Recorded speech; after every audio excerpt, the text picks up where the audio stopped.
Opa. Olá, tudo bem? Hoje a gente vai começar uma aula sobre OGMs, né? Que na sigla quer dizer organismos geneticamente modificados, e os transgênicos, né? Meu nome é Eric, eu vou começar essa aula para vocês. E vamos direto ao assunto, né? O que vai ser abordado nessa aula, né? Assim, inicialmente.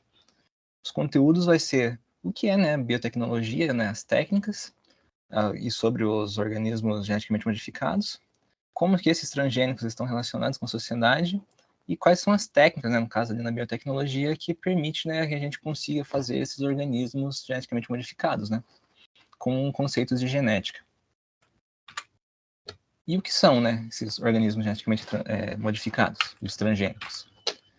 Os transgênicos, né, segundo a citação de Ferreira de 2011, diz que os organismos que possuem genes de outra espécie, podendo ser também denominados organismos transgênicos, ou OGMs, organismos geneticamente modificados. Então, para você ter esse organismo geneticamente modificado, você tem que, né, esse transgênico, você tem que ter esse animal com o seu DNA, né, dele, com alguma parte inserida de outro animal, né, obrigatoriamente. Ou outra planta, outra bactéria, ou o que você quiser mesmo. Exemplos, né?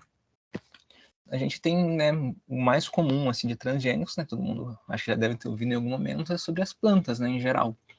Que tipo de plantas, né? Plantas que geralmente têm alguma ligação com a alimentação, né? Então, alguns alimentos produzidos com ingredientes transgênicos que a gente pode identificar aqui, né, o fubá, a farinha de milho, provavelmente o milho, né, transgênico utilizado nessa produção, né? O óleo de cozinha, né, se ele for feito de milho ou de soja.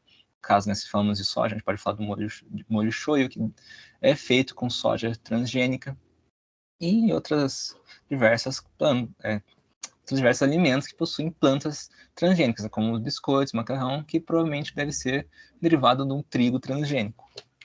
Seguindo, e qual é a finalidade, né? Já esse slide já, né, já dá um spoilerzinho do que é. A finalidade geralmente é na alimentação, né?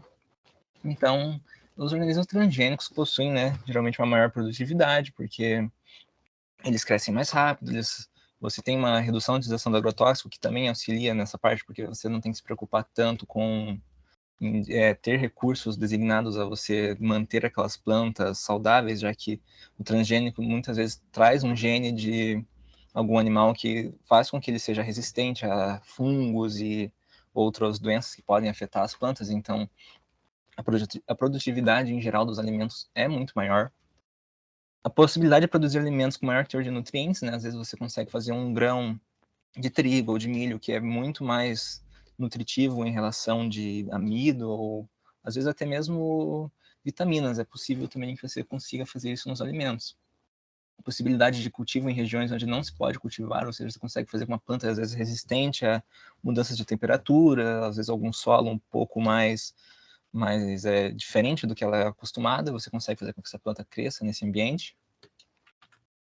E aqui, né, uma chargezinha do Fabiano, que traz aqui, né, um alimento transgênico, que é muito maior, mais colorido, e o orgânico, né, que é um pouquinho menor, e ele tem o certificado de garantia, né, que é a minhoquinha, né, o animalzinho que se alimenta dessa planta, né, porque no transgênico não vai ter, porque ele geralmente fazem com que essa planta seja resistente a esses tipos de pragas agrícolas, né. Seguindo, o que nós temos de problematização sobre esse assunto, né, como que esse assunto se envolve na nossa sociedade. Existem muitas pessoas, né, que falam que a produção de transgênicos ocorre para que a gente possa produzir mais alimento para tentar combater a fome, né? O que não é necessariamente a problematização em cima disso, né, que acontece. Porque o que acontece? A gente tem muito alimento sendo produzido. O que acontece? A gente não tem uma distribuição adequada desse alimento entre as pessoas. Então, esse discurso é um pouco falho nessa parte, né? O que a gente tem é uma maior produção de alimentos a partir dos transgênicos, que vai, evidentemente, levar a mais lucro, né? Você vai ter mais produto para vender. No caso, né, em sentido de exportações e importações. A maior parte desses alimentos produzidos também tem, né, outra questão, que eles não são destinados à alimentação, alimentação humana, no caso, então você faz muitos cereais são usados para alimentação de animais, que às vezes o gado mesmo consome muito alimento desses cereais para poder crescer e né, produzir mais músculos. Vamos ver aqui, eu acho que eu já falei tudo.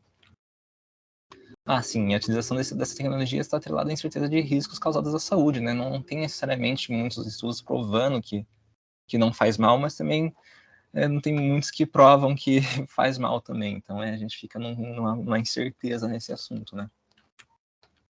E se nós falarmos sobre biotecnologia agora?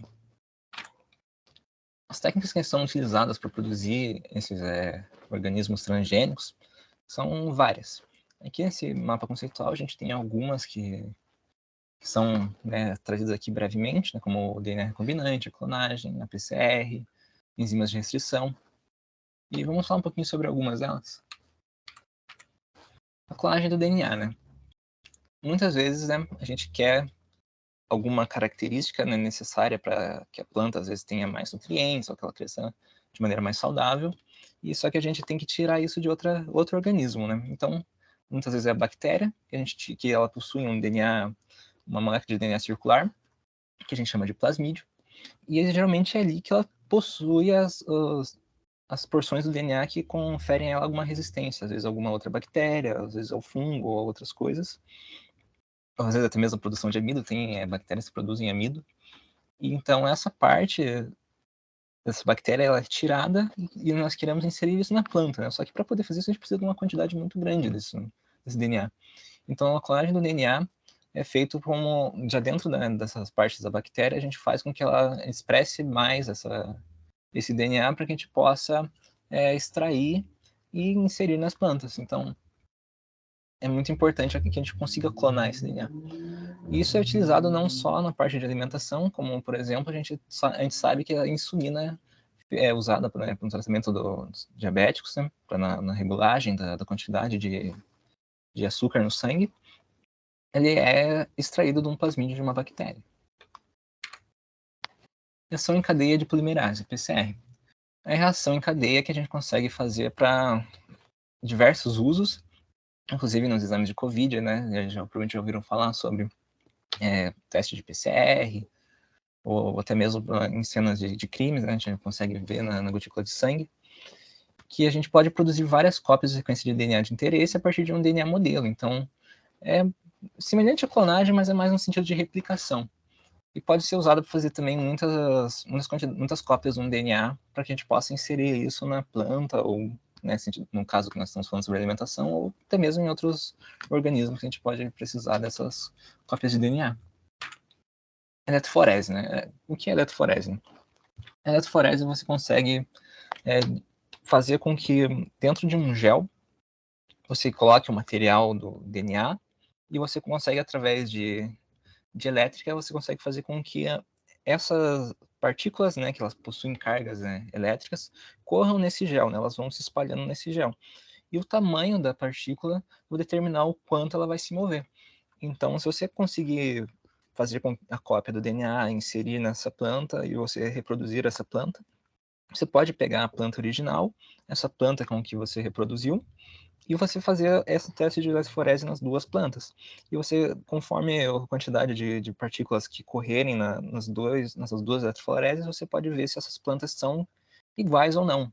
Você vê se teve alguma modificação genética mesmo nessas plantas, e no caso, né, se for a modificação que a gente busca, né? Isso é um teste utilizado também no teste de paternidade, né, no exame de DNA, para ver se tem realmente, né, que nem eu falei, essa comparação das duas bandas, para ver se é o mesmo DNA nos dois organismos. E por último, a gente tem a transformação por Agrobacterium tumefaciens, que é uma bactéria atraída por compostos produzidos pelas plantas. Então, quando elas encontram esse conjunto de compostos, elas ativam um conjunto de genes que conseguem fazer a transferência do segmento de DNA da bactéria para o genoma do hospedeiro. Então, o que eles fazem? Eles colocam o DNA que eles buscam inserido dentro da bactéria, e com a bactéria eles conseguem fazer com que ela insira esse sequência de DNA que a gente busca para melhoria da planta, e a gente consegue inserir no genoma no caso de novo, na planta que a gente vai utilizar para alimentação. E isso aqui era só uma introdução mesmo ao assunto, e eu espero que vocês tenham gostado, e vejo vocês na próxima aula.